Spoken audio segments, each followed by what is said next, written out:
You've got beauty.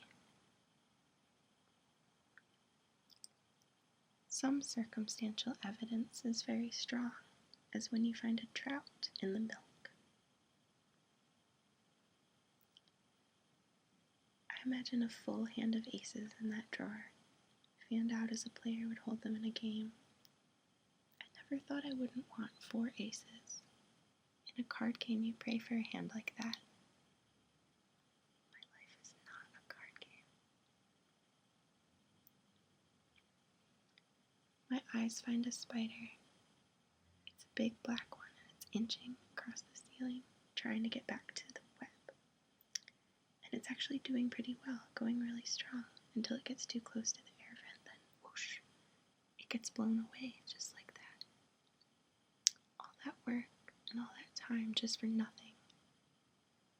Maybe that's how things have to be sometimes.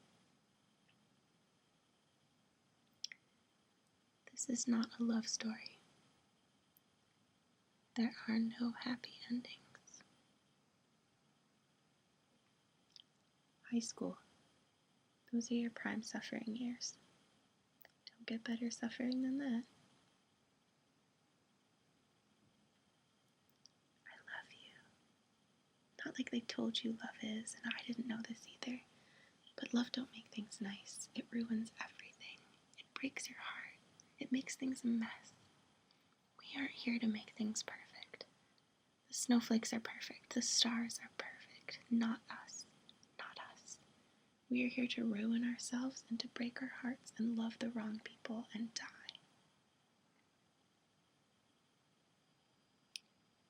What don't I understand? Please help me out. What is it? Is it frustrating that you can't be with this person? That there's something keeping you apart? That there's something about this person that you can connect with?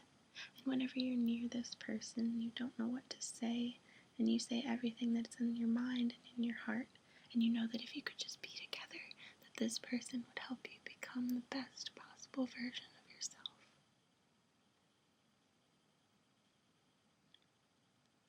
How do you pick up the threads of an old life? How do you go on when, in your heart, you begin to understand? There is no going back. There are some things time cannot mend, some hurts that go too deep, that have taken hold. What's true in our minds is true, whether some people know it or not. The board is set, the pieces are moving. Let us fuck. Quelqu'un m'a dit que tu m'aimais encore. Someone told me you still loved me. Building a dream from your memory is the easiest way of losing your grasp on what's real and what is a dream.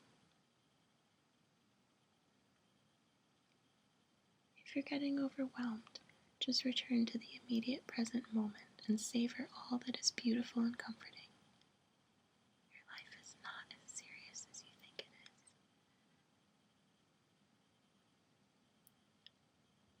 You're right to believe in me.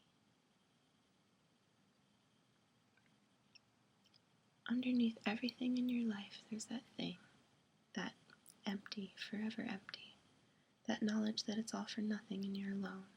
And sometimes when things clear away, when you're not watching anything, it starts to visit on you, the sadness. Life is tremendously sad just by being in it. People just don't want to be alone for a second. We don't want that little bit of sad. You never feel completely sad or completely happy.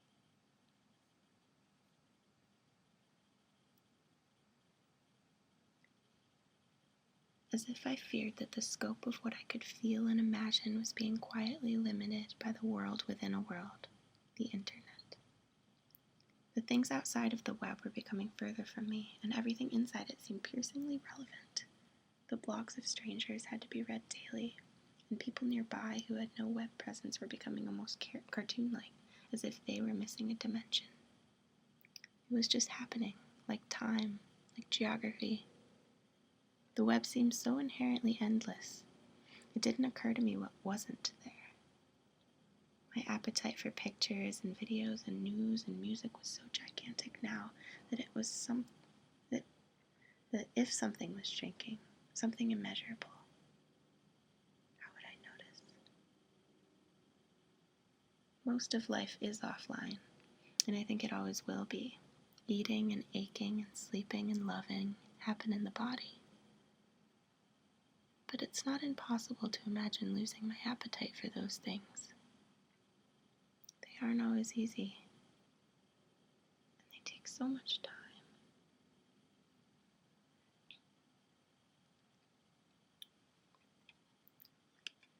So, those were some of the quotes that I accumulated and just stuck in my Facebook about me.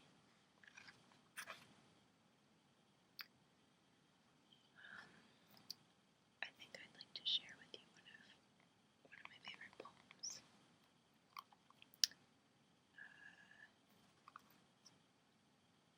This book is called What Narcissism Means to Me by Tony Hoagland.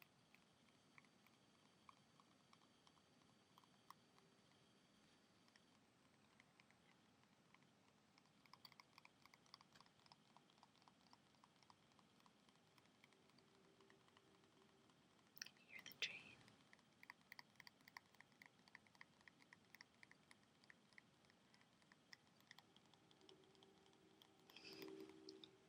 Sorry about that.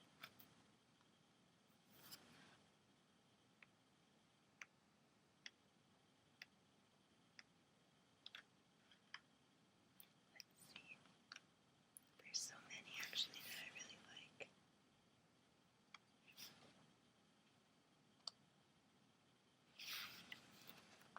see.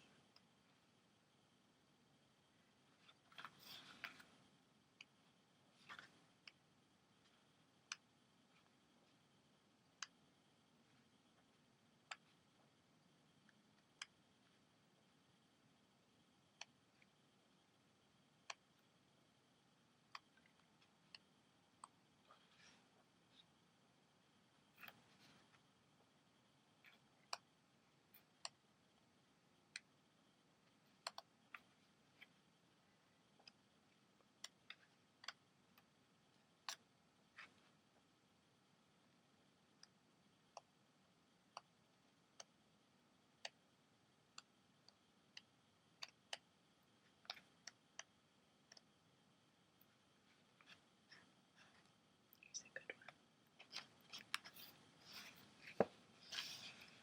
It's called Man Carrying Sofa.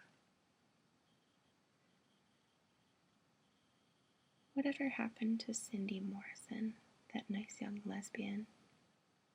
I heard she moved to the city and got serious, traded in her work boots for high heels and a power suit, got a healthcare plan and an attorney girlfriend.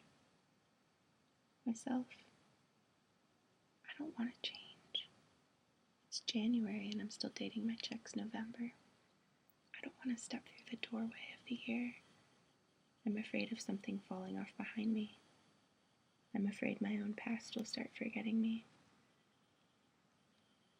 Now the sunsets are like cranberry sauce poured over the yellow hills, and yes, that beauty is so strong it hurts. It hurts because it isn't personal.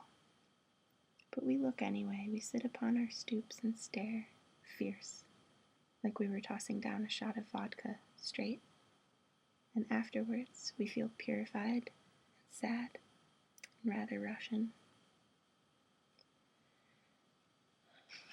When David was in town last week, I made a big show to him of how unhappy I was, because I wanted him to go back and tell Susan that I was suffering without her. But then he left and I discovered I really was miserable, which made me feel better about myself, because after all, I don't want to go through time untouched. What a great journey this is, this ordinary life of ants and sandwich wrappers, of X-ray sunsets and drive-through funerals. And this particular complex pain inside your chest, this damaged longing, like a heavy piece of furniture inside you. You carry it, it burdens you, it drags you down. Then you stop, rest on top of it.